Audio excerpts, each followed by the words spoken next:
In the budget that the legislature passed, you've said that education is a top priority, but explain cutting it the way you did, please. Well, I think the reductions that we made were thoughtful reductions, and the fact of the matter is Texas has made great progress in the 10 years that I've been governor. From the standpoint of our graduation rates now are up to 84%, higher than they've been during any period of time before that. We're seeing the type of commitment. Our 4th and 8th grader, African American and Hispanics on the NAEPS test, they were some of the highest in the country. We're making progress.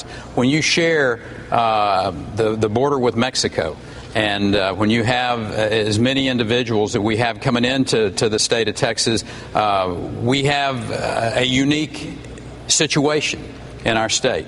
But the fact is, I stand by our record from what we've done with the resources that we've had, and I think that the reductions that we put in place were absorbed by our schools, and we will continue to have one of the finest workforces made available. When Caterpillar and Toyota and eBay and Facebook move to your state, it's not because you've got a workforce that's not capable. Time, Governor. Speaker Gingrich, this reminds me of Race to the Top, the Obama administration education program. You supported it. Governor Perry opted out. Some people don't like it. What did you like about it?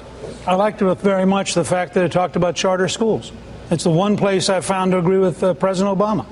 If every parent in America had a choice of the school their child went to, if that school had to report its scores, if there was a real opportunity, you'd have a dramatic improvement. I visited schools where 3 years earlier there were fights, there were dropouts, there was no hope.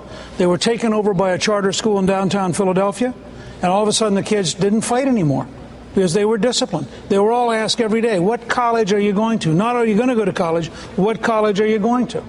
And so I am very much in favor of school choice. My personal preference would be to have a Pell Grant for K through 12 so that every parent could pick with their child any school they wanted to send them to, public or private, and enable them to have the choice. I don't think you're ever going to reform the current bureaucracies. And the president was, I thought, showing some courage in taking on the teachers union to some extent in offering charter schools. And I wanted, frankly, to encourage more development towards choice. I want to introduce another line of questioning by introducing yet another colleague of ours, Jose Diaz-Balart from our sister network Telemundo. Hey, my friend, how are you? Good evening. Nice to see you all. Nice to see you all. I want to talk about a subject that was very dear to the heart of President Reagan, which was immigration reform. As you know, he was the last U.S. president to sign immigration reform in 1986. All of you, I think, have said that you don't think immigration reform should be discussed until the border is secure. And, Governor, I'd like to ask you, border state governor, what specifically, in your mind, would make the border secure? Well, the first thing you need to do is have boots on the ground. We've had a request into this administration since January of 2009 for 1,000 Border Patrol agents, or National Guard troops, and working towards 3,000 Border Patrol. That's just on the Texas border. There's another 50% more for the entire Mexican border. So you can secure the border, but it requires a commitment of the federal government of putting those boots on the ground, the aviation assets in the air. We think Predator drones could be flown, that real-time information coming down to the local and the state and the federal law enforcement, and you can secure the border. And at that particular point in time, then you can have an intellectually appropriate discussion about immigration reform.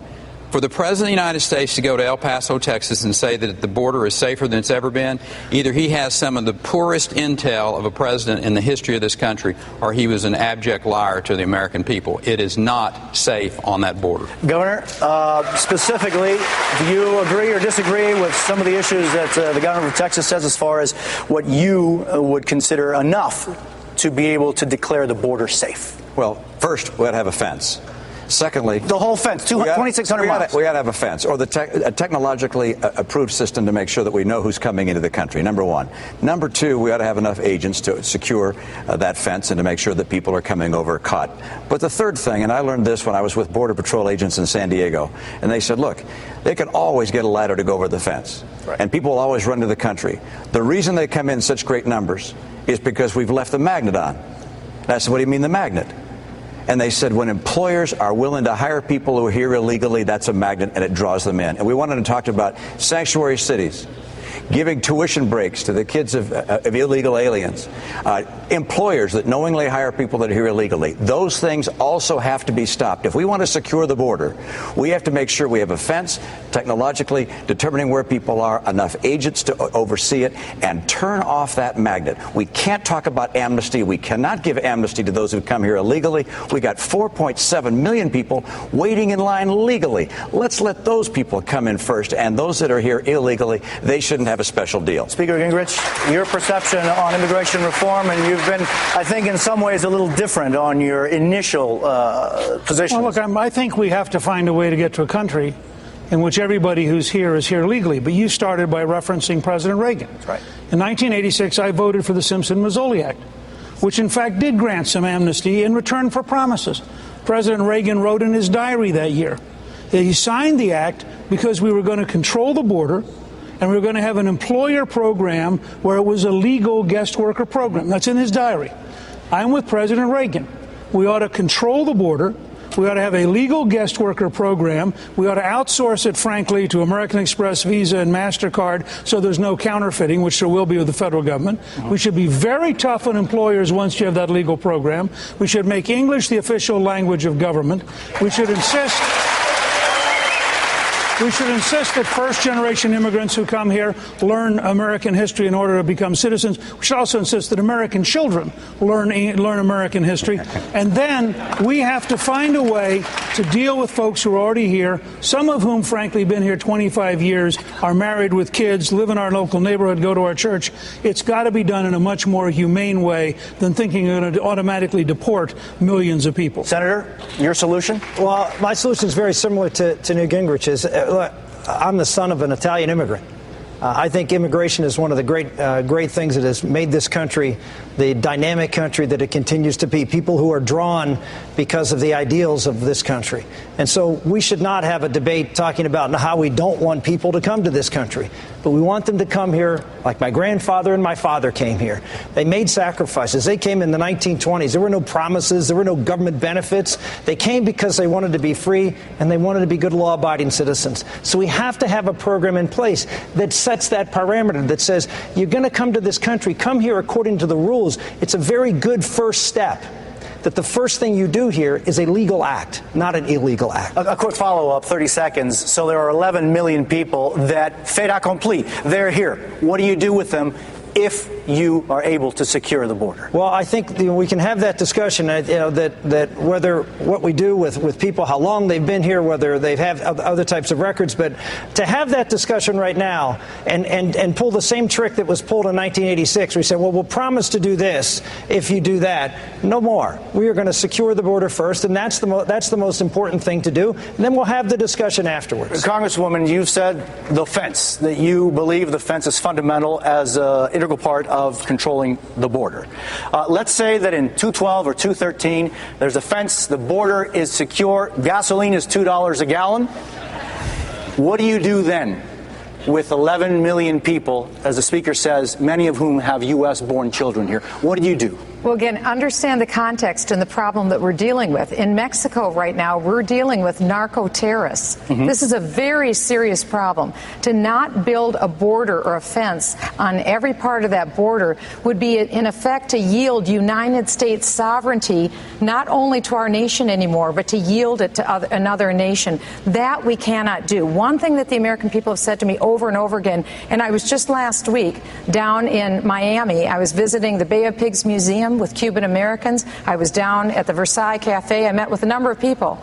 And it's very interesting. The Hispanic American community wants us to stop giving taxpayer-subsidized benefits to illegal aliens, and they want us to stop giving taxpayer-subsidized benefits to their children as well. A quick 30-second rebuttal on the specific question.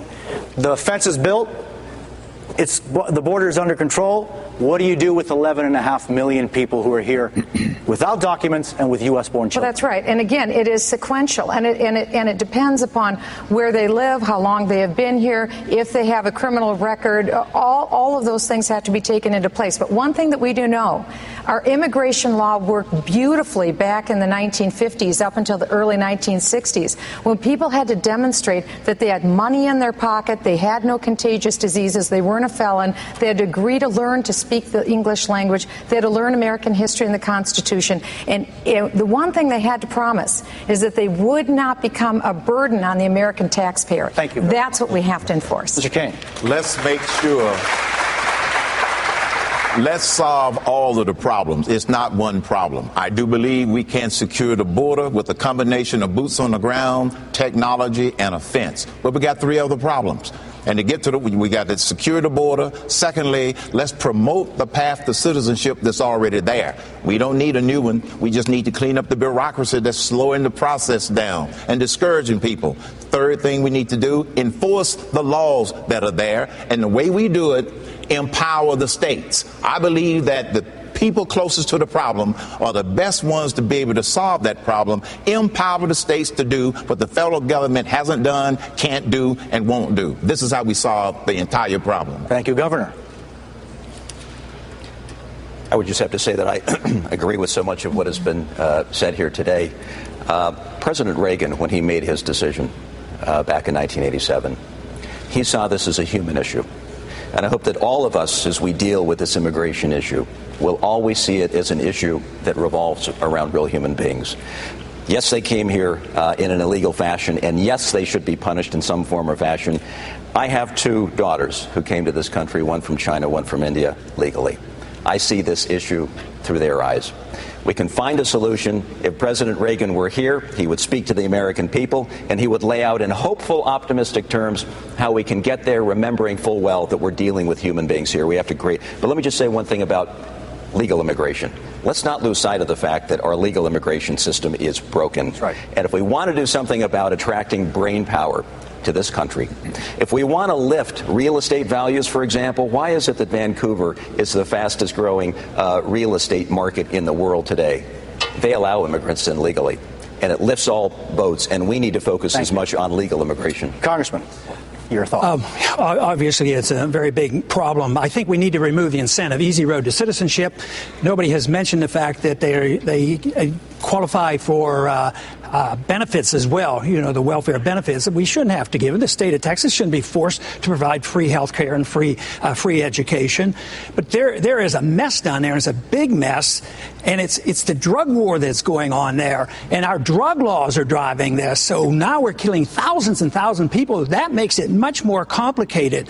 But the people who want big fences and guns, sure, we could secure the borders. A barbed wire fence with machine guns, that would do the trick. I don't believe that's what America is all about. I just really don't. We can enforce our law. If we had a healthy economy, this wouldn't be such a bad deal. People are worrying about jobs.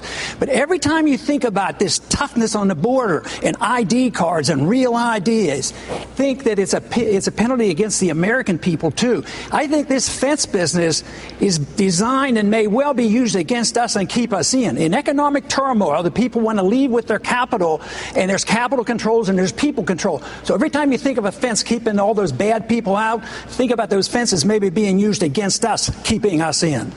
To my colleague, Jose Diaz-Villar, thank you. Thank you very much. Thank you, Jose. We're going to take our final break now. When we come back, the final portion of our debate from the Reagan Presidential Library right after this.